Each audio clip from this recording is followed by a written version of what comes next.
Bismillahirrahmanirrahim. Assalamualaikum warahmatullahi wabarakatuh.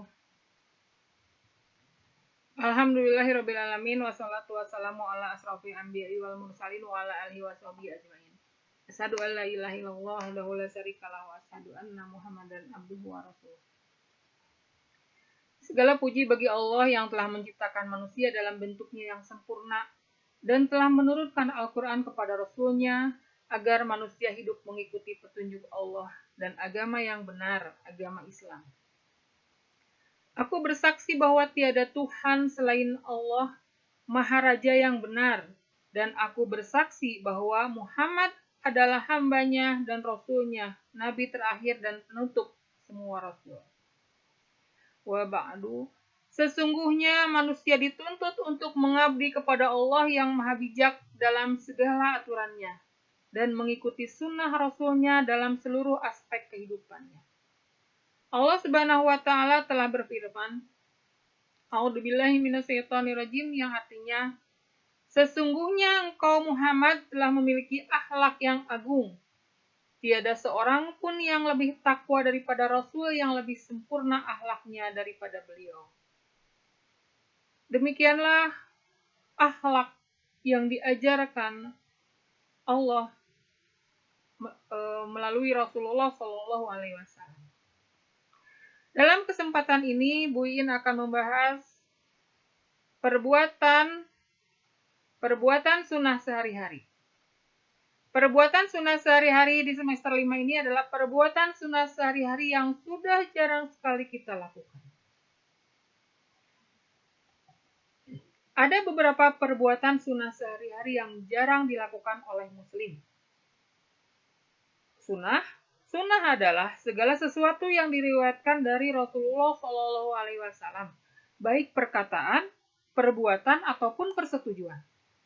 Sunnah juga berarti sesuatu yang pelakunya mendapat pahala dan tidak ada dosa bagi yang meninggalkannya. Sunnah adalah perbuatan, perkataan, dan persetujuan Rasulullah. Saat kita melakukannya, kita akan mendapatkan pahala dan tidak berdosa. Nah, dengan kata-kata ini dan tidak berdosa, banyak sekali kaum muslimin yang meninggalkannya. Di antara perbuatan sunnah sehari-hari yang jarang dilakukan oleh kaum muslimin adalah sebagai berikut. Yang pertama, mendahulukan kaki kanan saat memakai sandal dan kaki kiri saat melepaskannya. Sebuah hadis mengatakan, diriwayatkan dari Abu Hurairah radhiyallahu anhu bahwa Rasulullah Shallallahu Alaihi Wasallam bersabda, jika kalian memakai sandal maka dahulukanlah kaki kanan, dan jika melepaskannya maka dahulukanlah kaki kiri. Jika memakainya maka hendaklah memakai keduanya atau tidak memakai keduanya sama sekali. Jadi ketika ini hadis riwayat Al-Bukhari dan Muslim. Jadi saat kita memakai sandal, dahulukan dulu kaki kanan, lalu kaki kiri. Terbalik, ketika kita melepaskannya, dahulukan kaki kiri, baru kaki kanan. Saat kita menemukan sandal kita hanya satu, lebih baik tidak dipakai kedua-duanya, berarti kita telanjang kaki, nggak pakai sandal. Atau dalam istilah Sundanya nyeker. Selanjutnya, hadis yang kedua ini, perbuatan sehari-hari yang kedua yang jarang sekali dilakukan umat muslim adalah menjaga dan memelihara wudhu. Diriwayatkan dari Sauban radhiyallahu anhu bahwa Rasulullah Shallallahu Alaihi Wasallam bersabda, istiqomahlah atau konsistenlah kalian semua dalam menjalankan perintah Allah. Dan kalian tidak akan pernah dapat menghitung pahala yang akan Allah berikan. Ketahuilah bahwa sebaik-baik perbuatan adalah sholat, dan tidak ada yang selalu memelihara wudunya kecuali seorang mukmin. Hadis riwayat Ahmad dan Ibnu Majah. Istiqomahlah dalam melaksanakan perintah Allah. Di sini iman kita kadang-kadang turun, kadang-kadang naik. Al-imanu yazidu wa yanqus. Kadang-kadang kita sedang di bawah, kadang-kadang kita sedang di atas. Kadang-kadang sedang rajin beribadah, kadang-kadang kita tidak mau beribadah.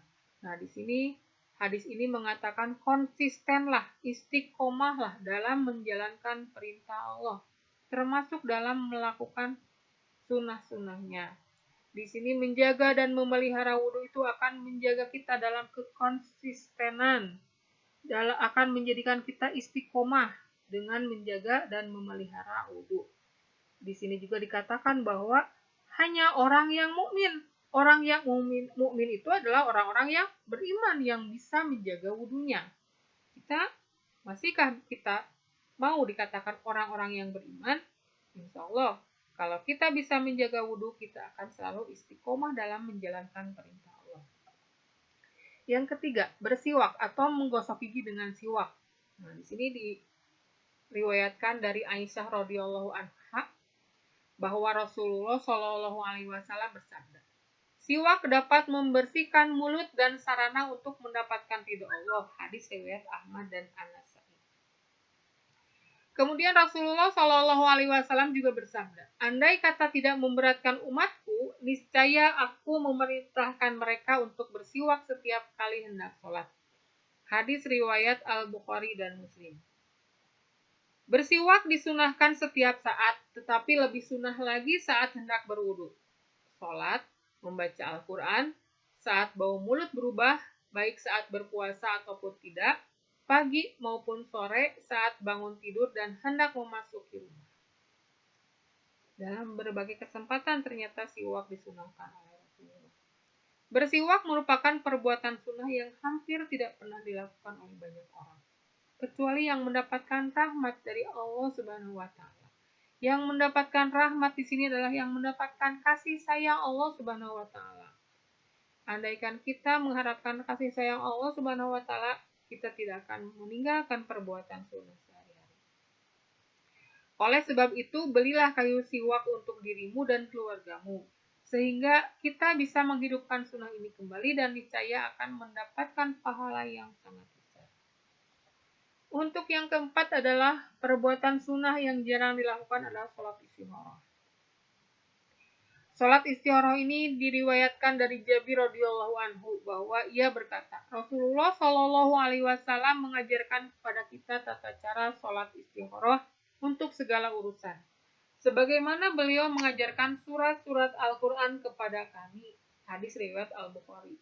Sedemikian pentingnya sholat istikharah sehingga Rasulullah mengajarkan cara sholat istikharah itu bagaikan mengajarkan Al-Quran secara terus-menerus kepada umatnya. Kita dalam hidup ini selalu menghadapi bermacam-macam pilihan nih. Mana yang akan kita lakukan terlebih dahulu? Misalnya, kalian sekarang kelas 12, akan lulus dari kelas 12, pasti ingin melanjutkan ke jenjang pendidikan yang lebih tinggi. Ke universitas, sudah ada bayangan di dalam benak ini, bahwa saya akan kuliah di sini, saya akan kuliah di anu. Nah, di sini tentukan oleh sholat istikharah kalian, mana yang terbaik untuk kalian. Sama, ketika kita bertemu dengan jodoh, apakah dia terbaik atau tidak, sholat istikharah terlebih dahulu. Ini dalam segala urusan, mau kuliah, mau perjodohan, mau pekerjaan, ini sama aja. Itu adalah nanti kalau sudah lulus kuliah mungkin kita juga akan berpikir kerja di mana, kerja bagaimana. Nah, sholat istikharah lah. Oleh karena itu lakukanlah sholat ini dan berdoalah dengan doa yang sudah lazim diketahui dalam sholat istikharah. Ini sudah umum. Sholat istikharah itu ada doanya, seperti sholat tahajud juga ada doanya.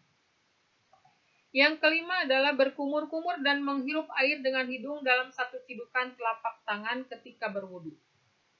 Diriwayatkan dari Abdullah bin Zaid radhiyallahu anhu bahwa Rasulullah Shallallahu alaihi wasallam berkumur-kumur dan menghirup air dengan hidung secara bersamaan dari satu ciduk air. Dan itu dilakukan sebanyak 3 kali. 3 kali satu ciduk air. Ini ke hidung. Diriwayatkan hadis ini oleh Al-Bukhari dan Muslim. Konon orang-orang yang para kiroah sengaja melakukan itu untuk memperpanjang nafas, katanya. Malah mereka sering bergurah. Gurah ini layaknya sama Demikian juga dengan bergurah, sama menghirup air ke hidung, kemudian mengeluarkannya kembali. Kadang-kadang kalau gurah itu ada obat yang diberikan kepada kita untuk mengeluarkan lendir-lendir yang ada di dalam hidung. Demikianlah 5 perbuatan sunnah sehari-hari yang sudah jarang dilakukan oleh kaum muslimin. Semoga kita bisa melaksanakannya dalam kehidupan sehari-hari, sedikit demi sedikit secara bertahap kita lakukan perbuatan sunnah ini agar kita mendapatkan ridho dan rahmat Allah Subhanahu wa taala. Sampai di sini dulu pertemuan untuk kali ini. Wassalamualaikum warahmatullahi wabarakatuh.